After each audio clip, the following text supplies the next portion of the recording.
because my grass is growing and looking green, and I can sit on my sofa out in the front yard, and I don't even have to overwater it anymore. You know how I did it? I listened to Damn Water Boys on the Water Zone every Thursday night on KCAA. Well, I got me a smart controller, and now it waters at night, and my yard looks darn tootin'. No more sneaking around and hooking up my hose to my neighbor's spigot in the middle of the night, and his dog won't bite me anymore. And you can do it too. Listening is easier than ever. KCAA is now streaming online. It's streaming. What? It's streaming, you dummy. Well, I don't know much about streaming, but they doing it apparently at KCAAradio.com. And they also on 3 radio frequencies now too. 1050 AM, 102.3 FM, and 106.5 FM. I guess that's for those 1%ers who have 3 radios. So anywho, listen to the Water Zone and fix your yard up right here at KCAA, the station that leaves no listener behind.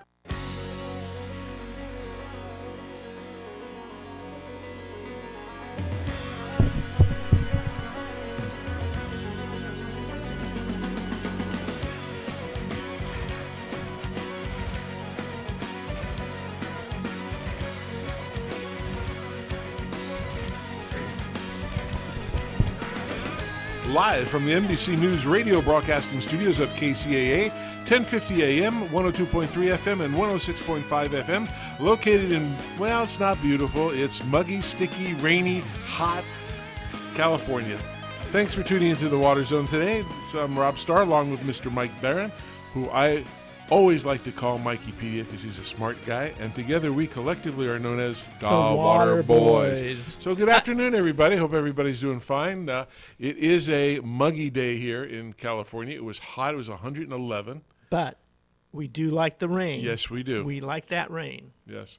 I can tell you this morning when I went out testing in the fields for some audio stuff with the lighting group, we caused enough perspiration that we could have flooded the area. It was so hot out there. Well, you know, that in certain parts of the country, that's a source of on-site water for irrigation, condensation from large coolers and water towers. Large body people. Large body people, yeah. Maybe I could patent you. Yeah, I could make money. My wife would like that. But speaking of water, we just want to reach out to all those that have been affected by Hurricane Harvey. Yes. In Texas, and, our hearts and prayers and thoughts are with that group, and we certainly would encourage our listeners to do whatever they can to donate to one of the reputable charities, Red Cross. Or, right. And beware of scams that they're doing now on the internet. People are just sending things in and saying, hey, we're this and we're that, and they're not legit. Yep. I think just to give a little kudos to Toro. They did their research, and they've come out recently and identified 3 very worthwhile charities: World Vision, Salvation Army, and, of course, the Red Cross. Yep. And our company, Toro, is going to match contributions that are made by Toro employees, which I think is always, is great. It really just helps increase the impact of those donations. And I wish more people would do that because, what's really interesting, all these other countries in the world, the United States, every time there's a major issue in the major devastation, people got hearts and they belly up to the bar and help out. Yeah. And I wish we could be like that all the time without having hurricanes and tornadoes and earthquakes and all this. But it's a good thing. There are great, decent people in this country. Absolutely, absolutely. So, and speaking of great, nice persons, we have the purveyor of Maven's Notebook, Miss Chris Austin, with us tonight. Hi, Chris. How are you? I'm doing great. How are you guys doing? We're doing wonderful. It's raining out here in Santa Clarita, or it was. It was amazing. It dropped the temperature 20 degrees in 5 minutes. Mm-hmm. Oh, my gosh. And then another 10 minutes later, it was 30 degrees cooler. Went from 102 to 72 in the space of about a half an hour. Wow. We'll be there. We'll be there in an hour. It's hot here. We're going to drive. Oh, yeah, but it's still really muggy, believe me. Oh. So what's going on? I hear things that the Delta tunnels are a waste of money from some people. For others, they say it could be a lifesaver. What's going on? Well, it's it's the same story, kind of continuing on. There are those that are, really dead set against the tunnels, and there are those that need them. The Delta water is an important source of water for Southern California, and it's going to be interesting to see how this shakes out.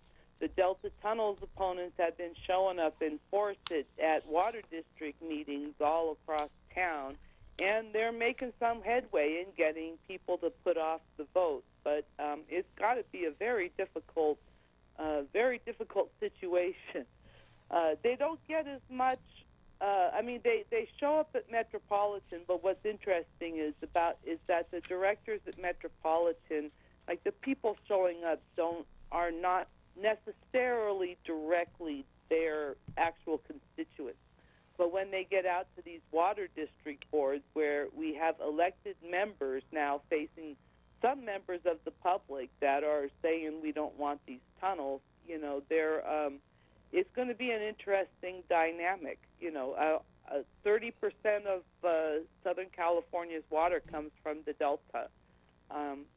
I don't know how this is going to play out. I mean, if someone told you, you're only going to have 70% of your income, there would be some impact from that. You would definitely have some lifestyle changes. Yep. So, it'll be interesting to see how it all shakes out. Well, Jay Lund, on your website, Maven's Notebook, I found his little quote insightful. He goes, in commenting about the different and opposing viewpoints that different constituencies have, he says, we hold our convenient truths to be self-evident. And it seems that each group, gathers information and viewpoints that support their position. And he is, I don't know, do you find that they're very entrenched in their positions, or do you sense that maybe there is some communication going on that's coming to some type of compromise around the twin tunnels? Well, I think that when it comes to the people in the Delta, there is no compromise on the tunnels. They do not want the tunnels, plain and simple. How that shakes out to the rest of the state is interesting. They can energize, they're energizing the base here in Southern California based on economics, that households can't afford it. When all these analyses are coming out, they're saying anywhere from $1.73 to $7 a month, which, I certainly understand if you are low income and you don't have any money and you're struggling, you don't want to pay any more money for anything. But, the water bill is my smallest of bills that I pay around this house, and it's hard to argue that that's an untenable amount of money to pay, especially when we all know that our prices for water, our rates for water are going to go up just naturally anyways. I'm always surprised. My parents live in Reno, Nevada, where they get their water from the river that runs through town and from groundwater that exists in the basin, and they routinely have water bills that are twice as high, 3 times as high as my water bills, where my water gets flung over the Tehachapi's, in a tremendous use of electricity, and yet I pay nothing, hardly anything for it. There's some great disparity in water rates and what we probably should be paying. And the economists would tell you if we paid more, we would use less because we would value it more. In your opinion, I totally agree with you on the low-income portion, but do you think there's a section of people who think that this is just more money that they're going to give and it's not going to be used for what it's supposed to be and it just goes somewhere else? Well, I think that, the money for the tunnels is the money for the tunnels. I don't think, the big concern is, are there going to be cost overruns? That's another thing that opponents point to, and they point to things like the Bay Bridge, which went horribly over budget, but I don't think that the money is going to to necessarily go anywhere else. It's just a question of how much money. And again, when the affordability and the funding really comes down to, is agriculture going to pay for its portion? Because it's getting the majority of the water, therefore it should pay the majority of the cost, theoretically. And I think that's why some in the agricultural community are skeptical about the tunnels, because they're afraid that the cost of water will rise to a level that makes their agricultural business non-competitive. But it just seems to me that whatever can possibly happen, there's no way that we're going to know everything up front. And you've got to rely on some of the experts to direct these resources. And it's the water agencies themselves that are going to be incurring the debt and then charging customers, for sufficiently to be able to pay off that debt. And I just remember someone making a point. I think it was Jay Lund. He made the point that the California water infrastructure is probably the most paid off, or more of the cost of that was paid by users than any other public subway project that's ever been. And so, there are things that get done that do not have a payoff because there's the political will to say, yeah, we got to have a subway in New York City, and yet we seem to fight over water here in California. Yeah, we've been fighting since we became a state, and we'll probably be fighting on to the end. It all boils down to allocating water between agriculture, and between the environment, and it's just a struggle all the time. And yet, if I do read the information that the proponents of the water fix, the California State Water Resources, I guess the Department of Water Resources puts out, the Twin Tunnel Project is supposed to improve the Delta ecosystem. It's supposed to be environmentally sensitive. It's supposed to increase the reliability of water deliveries. It's supposed to increase the resilience of California's water infrastructure. And so it's sometimes it's challenging to say, well, okay, which of those elements is not good? And I can tell you that, the kind of the big issue in the Delta is the reverse flows. When they turn, we have the Delta is essentially, I'm going to oversimplify it. The Delta is essentially a flat plate with river flowing in from the north, river flowing in from the south, and they should all go out to the west and go out to the ocean. And we have these big export pumps in the South Delta, and when they turn those on, instead of the rivers going out west, out to the ocean, the rivers all turn and go straight down to the pumps. That's very confusing for the fish that are trying to migrate, the salmon that are trying to go out of the river and go out to the ocean, and they find themselves sucked down to the pump. And the Department of Fish and Game at the time, now Department of Fish and Wildlife, has said that these pumps in the South have been a problem since, practically since the State Water Project was built. And part of the idea of the California water fix is now they're going to take some of the water up north before it goes into the Delta, and they're going to put it underneath the Delta and send it down to the pumps at the southern portion. And this will eliminate all that reverse flows, that they'll just suction off a portion of the Sacramento River, and the other rivers will flow out to sea as normal. And I think that this part of it will work. That will certainly change things, although impacts that are being felt in the southern Delta may be felt in some of the channels of the North Delta when they start taking that water out. But the problem that the people in the Delta tunnel opponents say, is that by taking that fresh water out of the Delta before it even gets a chance to go into the Delta, that's going to leave the less sweet. The more, there's more pollutants, more ag drainage. They're taking the best part of the water, and they're taking that first before it has a chance to go into the Delta. and they say that's going to leave the bad water in the delta. It's going to make it hard to do farming in the delta. So that's where that's one of their main objections. So what a lot of the California water fix boils down to is operations. So you have these big tunnels, and if the state operates the tunnels in one way, then that is kind of protective of the environment. They take some water, but not a lot, and they send it down, and then maybe everything will be okay. But people worry that in times of drought, they'll take more than they should, leaving the water going into the delta to be the poor quality and compromising delta uses of water. So that's kind of, in a nutshell, that's what they're complaining about.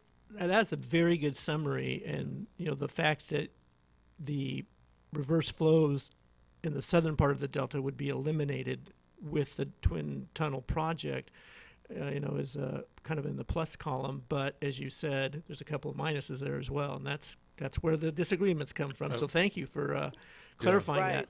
And there's no saying that there won't be some of those reverse flows problems now being moved up to the north delta in some channels. Oh, that can always happen. So do you see, aside from the twin tunnels and all the other things, I mean, we have a lot of water issues in California, like the nitrates in a lot of rivers and streams and lakes. Do you think there's a plan, or do you see a plan that the state has given on what priorities have to happen and when? And second to that, the monies to fix all those things. I mean, even the nitrate issue, just like the tunnels, look how long that's taking. I mean, we're talking, decades and tons of money, and I don't know if they planned for that all. Well, the governor in 2014 put out what they called the California Water Action Plan, and actually, rather than focusing on, I know that's well, you think they should pick a few things and focus on them, but in this sense, he kind of picked out 10 different priorities for water. Making conservation a way of life, increasing regional self-reliance. There's like 10 of them. I can't pull them all off the top of my head, but those are the administration's priorities. Now, the nitrate problem in the drinking water is really come to fore just in the last couple of weeks. They have proposed a drinking water tax, the first ever a statewide drinking water tax that would go to help disadvantaged communities in the Central Valley and the Salinas Valley and other areas clean up their water, because they have water that they can't drink that comes out of their faucets. It's terrible. Yeah. And there's having quite a vigorous debate on this statewide water tax. The agriculture people are for it. The water agency, the environmental groups and the environmental justice groups are for it, and the water agencies are against it. The water agencies' objections to it center on basically to say we don't want to be a tax collector for the state. And they also sort of point to the fact that the nitrate problem exists in the Central Valley and in the Salinas area because primarily because of agriculture in the first place. So by lopping a tax onto everybody, they're actually cleaning up agricultural problems. So, aren't they kind of getting off easy in a sense? So, the debate rages on. The problem for funding anything for water is that we tend to do it a lot in these general obligation bonds. But bonds are temporary. They come and they go, and we vote for them or we vote them down, and they don't happen. And bond funding is not a way to get any long-term problem fixed. No. So the idea of having a statewide water tax that, addresses some of these really hard issues, I think, I'm not supposed to have an opinion, but it sounds to me like we're going to need something like that somewhere in the future. Whether this is it, I don't know. It sounds to me like it was kind of put together kind of quickly, and maybe there needs to be some more thought into it. Well, on a tax, I would echo Rob's concern is will there be what kind of assurances will be made to make sure that that water tax goes to the nitrate problem or to help disadvantaged communities? Because we already have examples of where a state government doesn't always spend the money where it says it's spending it. Yeah. And they kind of came up with this really out of the blue. So, there really probably needs to be more thought and more attention given to this. But again, we'll see how this shakes out. The legislature's back. We'll see if they move on it. Well, I know we're going to move on. We've got to go to our commercial break, but just very quickly, Chris, on your website, Maven's Notebook, you have an excellent section titled Delta and Statewide Planning Processes. And it summarizes and provides information on each of the processes that currently exist that would impact the Delta and the California water infrastructure. So I think it's great for people to read that. They get a better understanding of everything, what's happening. It's great. And while you're there, you can always make a donation and help Maven's Notebook. And you go match. to mavensnotebook.com and please help support her. She's a wonderful wealth of news. That's why we have her on, and we love her to death. Well, it's great to be on here, guys. It's always great to talk to you. Hey, Good. Thanks for the update, and you take care. You too. And use your umbrella. Yes. Never right. leave the house without it today. Right. All right, we're going to take a little break here on the Water Zone. We'll be back in just a minute with a couple of words from our sponsor.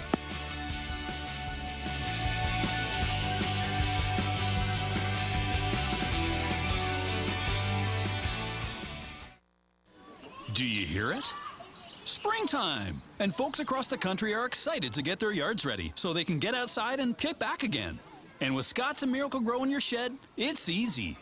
Whether you plan to grow spectacular plants and bountiful flowers, or enjoy a thick, healthy lawn all season long, now's the time to get outside and fill... Oh, wait. Do you hear that? The sound of great things to come. It's time to fill your shed with Scott's and Miracle-Gro. Are you looking for a place to buy your landscape and gardening items? Come visit us at Site One Landscape Supply. We offer a large and quality selection of irrigation, landscape, and outdoor living products such as Toro's water-efficient precision nozzles. Site One Landscape Supply has over 30 locations right here in Southern California, and we are the largest national wholesale distributor of landscape supplies in the United States. Site One's knowledgeable and friendly staff is equipped to help you with all your landscape, irrigation, and outdoor living projects. Whether you're redoing your backyard into a drought-tolerant garden or creating a water-efficient landscape for your client, Site One has everything you need, including the latest in water-saving technologies, drought-tolerant plants for your yard, irrigation supplies, fertilizer and weed control products, landscape accessories, hardscape products, outdoor lighting, and much, much more. Visit SiteOne.com to find a store near you or stop by today. Site One. We are stronger together. Well, welcome back, everybody, to the Water Zone with Mike and Rob, and hope everybody's having a nice, cool day in some areas. Here it's hot, sticky, rainy, muggy, but we're enjoying that. We like the water. We have a special guest today, as we do every week, and we have a nice lady named Susan Longville.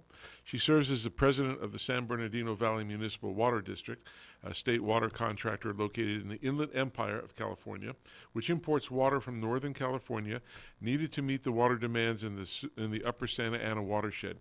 She's also the chair of the Santa Ana Watershed Project Authority, which we call SAWPA, that is recognized around the nation for its award-winning One Water, One Watershed integrated regional water management plan. She's a water policy analyst who retired in 2013 after more than a decade as the director of Water Resources Institute at Cal State San Bernardino. So welcome to the show, Susan. Hello, hi. How you doing? And you're out in Reno. I am. I'm here right now. I'll be heading back on Labor Day. Is it back to work. Is it hot there? Not as hot as it is down there. So only in the baby. So just to kick off a little bit, can you tell us about the San Bernardino Valley Water District's area and what they do and how you operate and where you get your water from, and just a brief summary of that. Well, back in the 60s, the San Bernardino Valley groundwater basin we began to realize was not going to be sustainable as we grew, and we were overdrafting the basin, and the voters were asked a number of times if we wanted to join the Metropolitan Water District, and the voters kept saying no. And in a way, that was probably a wise choice on their part, because instead we became a state water contractor and bought into the State Water Project, bringing water from Northern California, and we are not part of the Metropolitan Water District. So where Orange County gets water from the Colorado River, which is kind of salty, we don't get that water. We get the water from Northern California that's captured in Oroville Dam, the dam that we almost had the failure in this year, and it brings it down as far as the Delta, where right now it flows across the Delta and is pumped out on the south end. And like all the other state water contractors, we'll be deciding in October whether or not to buy into California Water Fix for our service area, because we must, when there's snow melt available and our groundwater basins need it, we need to bring it down and put it in the ground so that we can have adequate water supplies. That's what we do. We bring in the water from Northern California, manage the groundwater for the cities of San Bernardino and Rialto and Colton and Redlands and Kaipa and Grand Terrace and Colton, all the cities that are right below the San Bernardino Mountains. So we serve about 750,000 people in about a 350-mile service area, 300 square mile service area. So are you strictly a retail agency, or do you also wholesale water? We are only a wholesale agency. Oh, we are not only a wholesale agency. Gotcha. We serve all the retail agencies who deliver the water to the homes and the businesses and the institutions. But we are the wholesale agency. We have no customers of our own. We serve the retail water agencies. No, go ahead, sorry. So that's what we do. Just like Metropolitan Water District doesn't have customers, it serves all of the 28 member agencies. We are like a little metropolitan, but we just serve the upper Santa Ana watershed below the mountains. So what is the Valley District's entitlement to the State Water Project water? When we have an entitlement of a little over 110,000 acre feet. That means that in any given year, depending upon snowmelt, the state determines how much of that entitlement they're going to make available to us. So some years that can be really low, like during the drought, it was 0 or 10% or 20%, which meant that we could get 10% of our 110,000 acre feet or 20%. This year we had a record high of almost 70%. So we've brought down every drop we can and put it back in our groundwater basin this year. It seems that with the record rainfall that Northern California experienced this year, that you would have got 100%. But no, is that because you didn't want to take it all, or were you just no? limited? It's because the state didn't supply 100%. Interesting. And that's dependent upon how much we think we can bring across the Delta, as it is now. And we have some months where we actually can't use the pumps because there's, too many endangered species down there, and the pumps just aren't operating. So every year they give us the amount, and this was a high amount, but not quite the whole amount. So we pay, we pay for our share of the cost of the system based on our entitlement. So we pay for. So you pay based on what you're entitled to, not on what you actually receive. Well, we pay for two things. We pay a portion of what we're entitled to, and that's the money that operates the system and all the dams and the pumping plants and pays for the maintenance and pays for, all the things to keep that system working. We always have to pay for 100% of those costs, whether we get any water or not. If the water that we actually get, we pay for the transmission costs of that. We pay for the electricity and all the pumping charges to get it down here. So we pay more when it's available. So it's two costs. One is the system cost. The other is the water that we actually transport and get down here.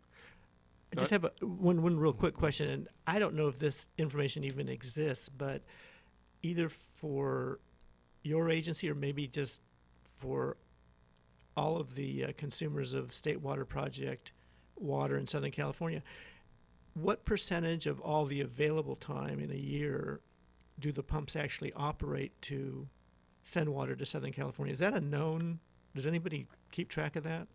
Well, we keep track of it. That we know every year exactly what we're capable of doing. But because it is such a challenged system, when the State Water Project was built, we brought all this water down to the Delta, and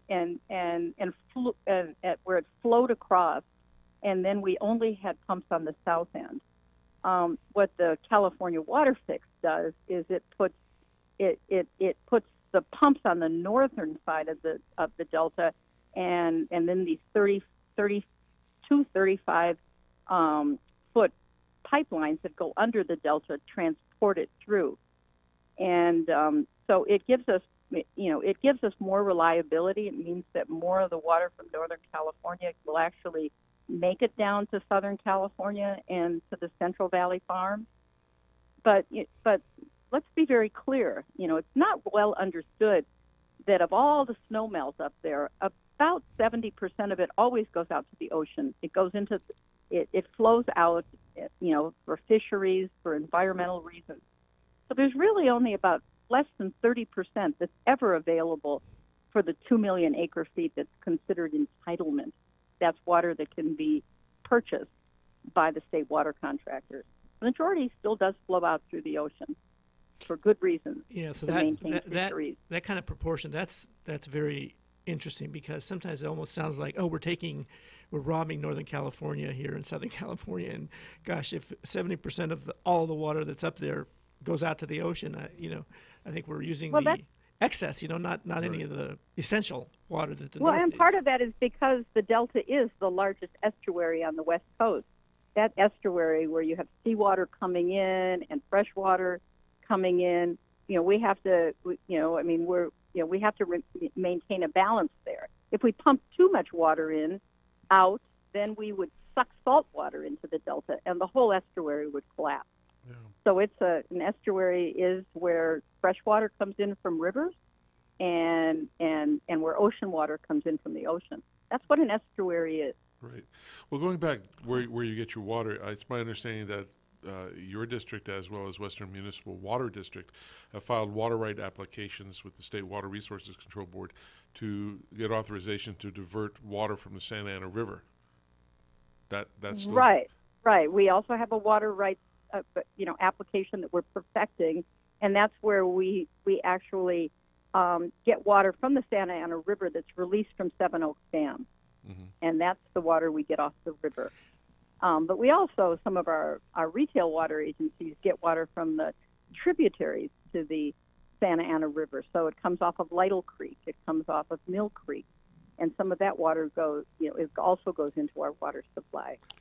So we have, so we have several, sources of Santa Ana River water. How much, if you didn't get any more water for a month or 2 months, how much capability or storage of water do you have? Well, the Bunker Hill Basin is a huge groundwater basin. But remember, groundwater is not like a balloon of water that's under the ground. Groundwater is basically water that's in the sediment. So when we put a pump down into the groundwater basin, those pumps draw the water through the sediment and then bring the water up through the pump. And we have to maintain a real careful balance of how much we draw out, because if you try to draw out too much, your pumps actually will cease to operate, efficiently. And that's where you hear about, groundwater, about wells being dug deeper because they're not operating properly because you're trying to take too much out, so you go deeper. And you get more impurity, and you get more impurities doing that as well. You do. You get a lot more minerals that come there, and then you have to spend a lot more money treating to get those minerals out. And if you really, over, pump your water basin, then you get what's called subsidence, where your ground levels actually begin to drop. So, you can, they have signs up in the Central Valley where you can see, what looked like telephone poles, and you can see where the ground used to be 40 years ago. And that a whole landmass has sunk down because they've over-extracted these groundwater basins. But we don't have that problem down here because, in large part, because we're an adjudicated basin. The courts determined how much we could extract, and they also determined how much we had to leave in the river so that it flows down the river for our other wholesale water agencies all the way to Huntington Beach. So we share through a court judgment. So when you mentioned adjudicated basin, maybe you could share with our listeners kind of what does that actually mean in layperson's terms, and maybe how did that come to be? It came to be because everybody was on the Santa Ana River basically sued one another. So the people in Orange County sued the people in San Bernardino and Riverside County, and the people in San Bernardino and Riverside County sued the people in Orange County, and we had over 2,000 parties in a giant lawsuit that was finally adjudicated in the courts. I used to be at the Water Resources Institute, you noted, and we had a huge archives of all the history of the Santa Ana watershed.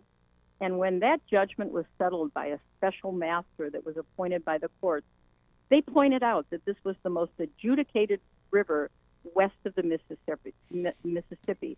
And the reason why is because it's so populated. Orange County just grew and grew. Riverside County, they knew was going to grow, as is San Bernardino County. So we had all these lawsuits, and millions and millions of dollars was being wasted on lawsuits, and eventually it went to the courts, and the courts arrived at what's called the 1969 judgment that determined how much water we have to leave in for Riverside and Orange County, and determine how much we could pump. So we live under that adjudication. And we hear today... It's almost 50 years old. It'll be 50 years old in 2019. So what kind of strikes me is that we heard of the SGMA Act, the Sustainable Groundwater Management Act of 2014, and that has to do with groundwater basins. And if I understand you correctly, then really the groundwater basin tied to or part of the Santa Ana River watershed really got managed. Well, we were exempted from the Sustainable Groundwater Management Act. We were exempted because we're adjudicated.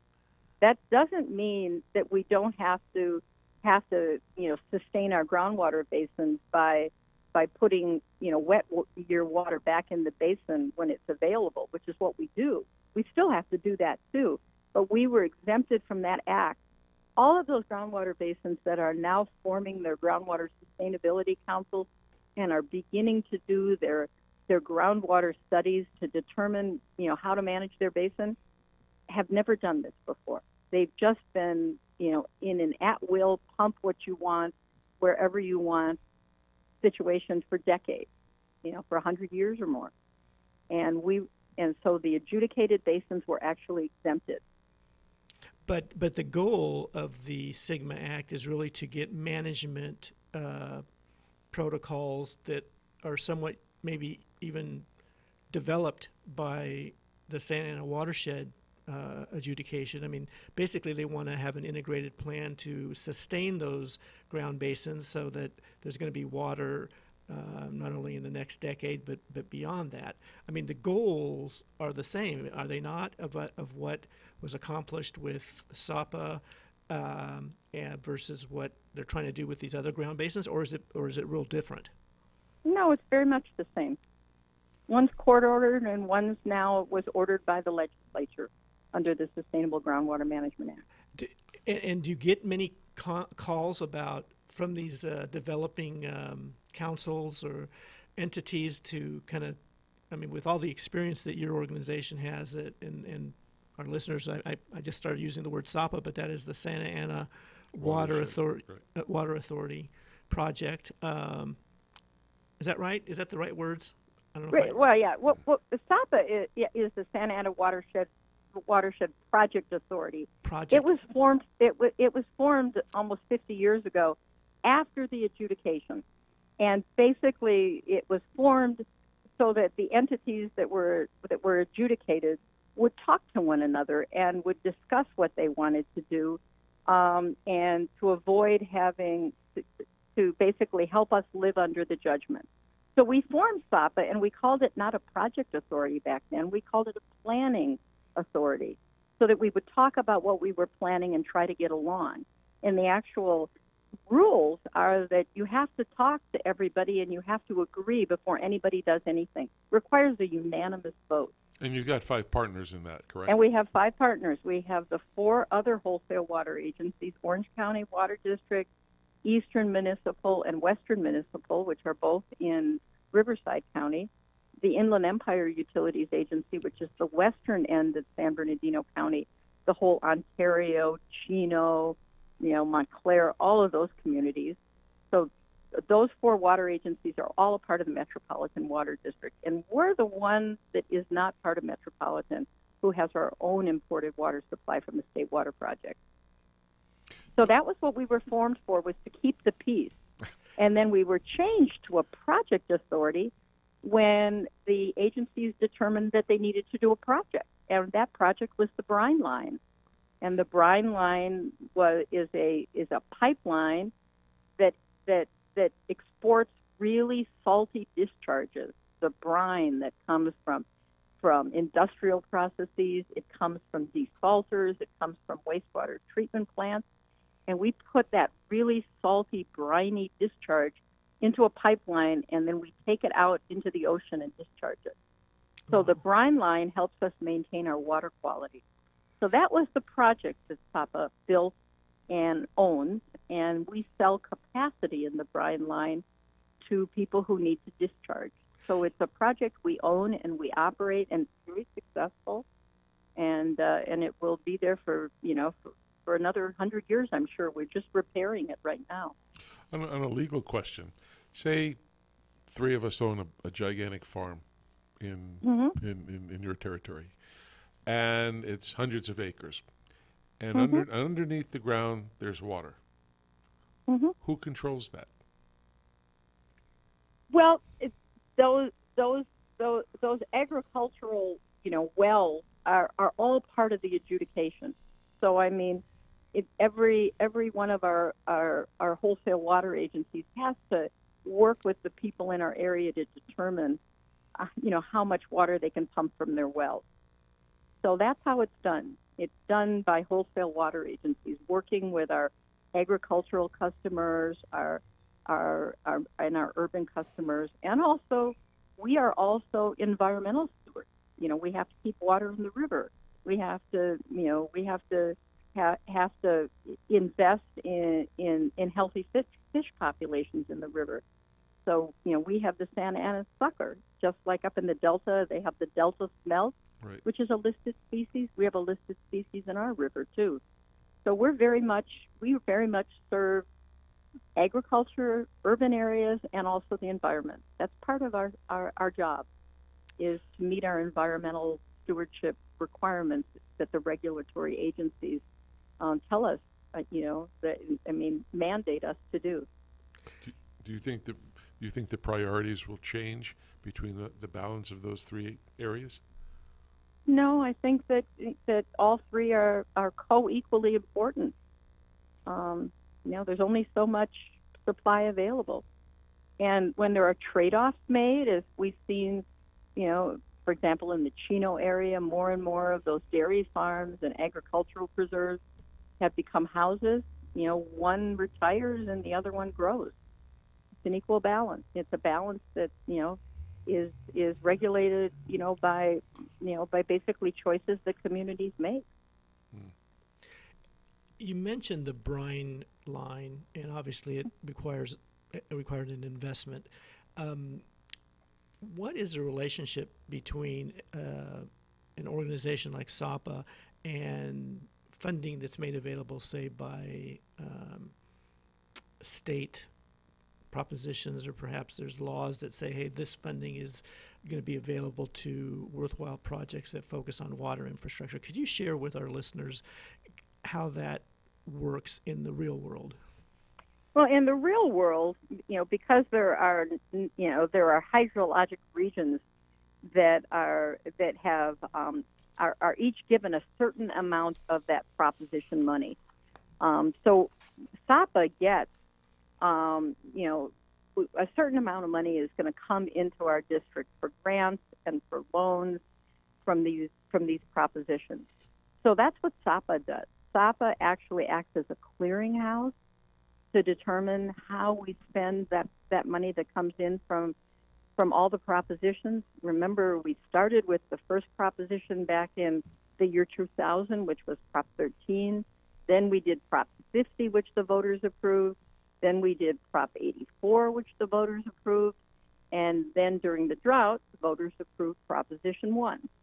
So that's in reality how that water comes into the 9 hydrologic regions of the state, which are all regulated, by a regional water quality control board.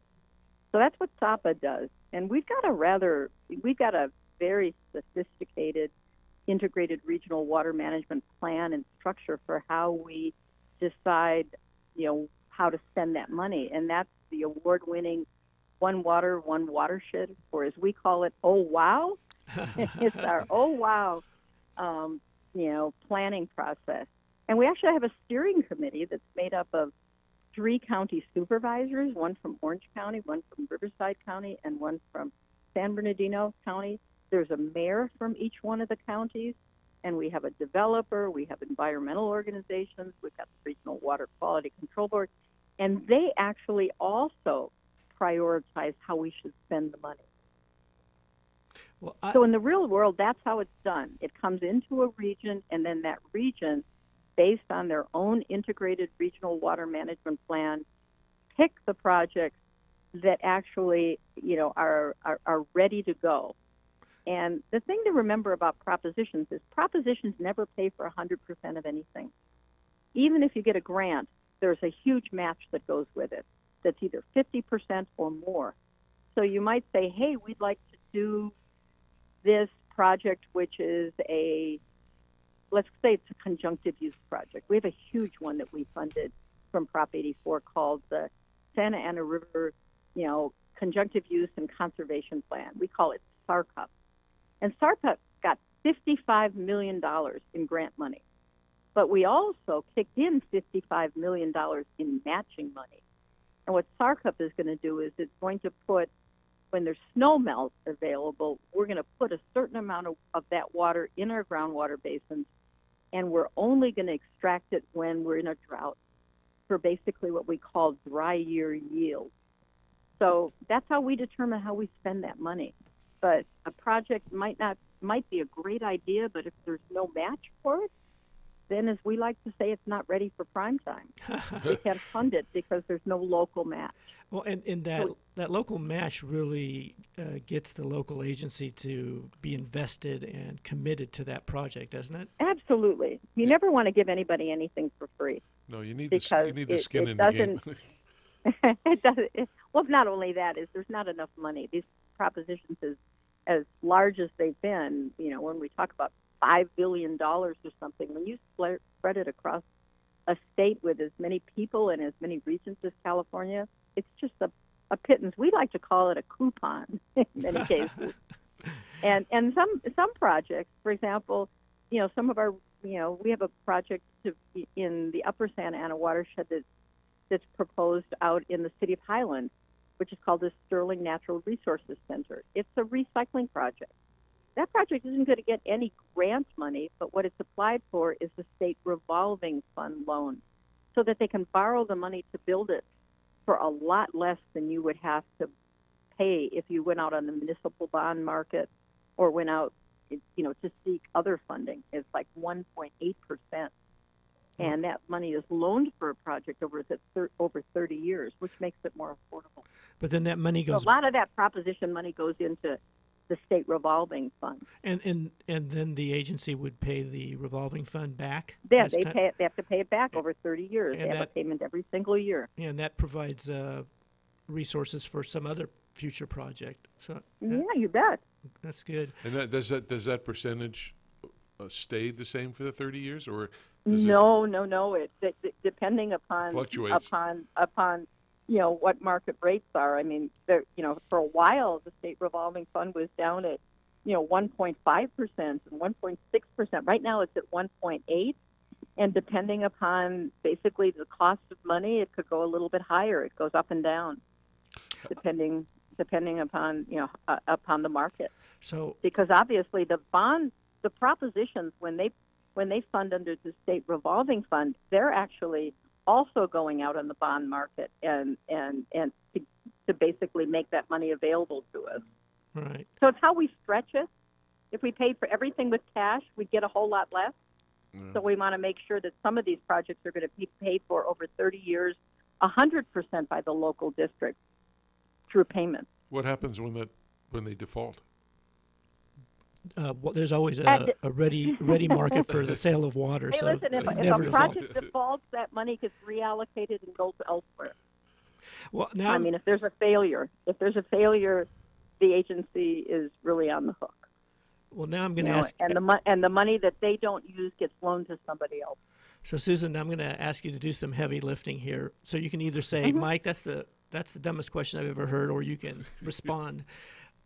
So what I see going back to that adjudicated basin and the story you told back in 1969, the court saying, hey, you 5 entities, you got to work together, and you're not going to do anything unless you all agree. So a bunch of lawsuits, a lot of money spent. It reminds me of what's going on now with the California Fix issue, right? There's different sides, all with different opinions, spending lots of money.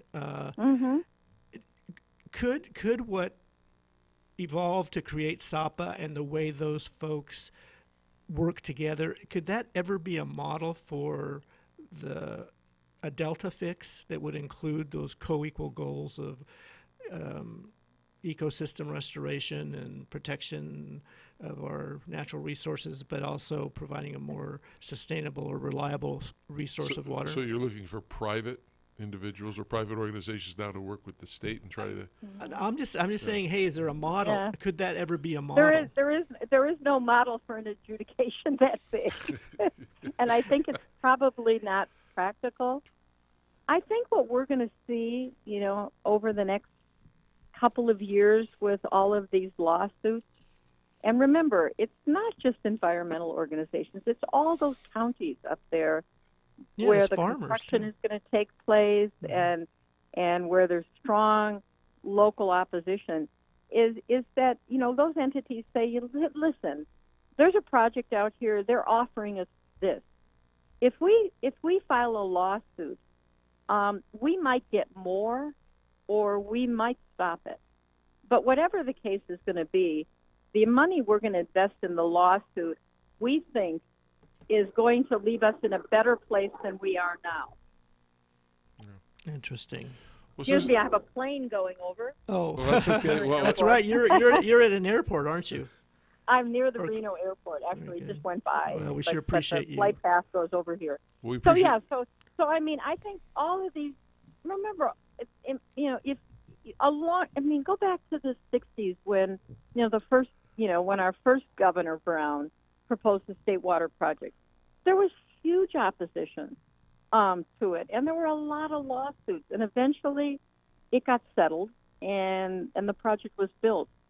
I think in California Water Fix, I believe that what's going to happen is the majority of the State Water Project contractors are going to buy into California Water Fix. Some of them may not, and one thing that's not well understood is that if, let's say I'm a state water contractor, like up in the Santa Clara Valley, Santa Clara County Water District is right now saying we're not buying in.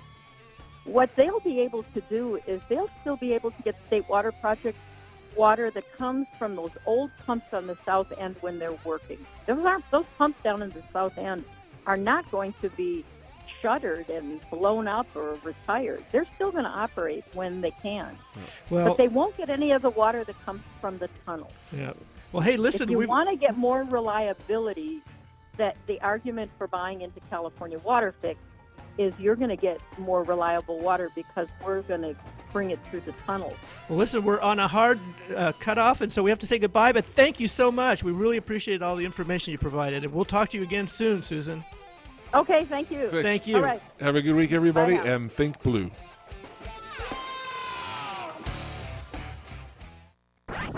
The other stations claim to be local. Yeah, right. KCAA Radio, the only true local radio station on your radio dial. NBC News Radio, I'm Paul Dean Jackson. Energy Secretary Rick Perry says 30% of U.S. fuel production has been knocked offline by Hurricane Harvey and gasoline prices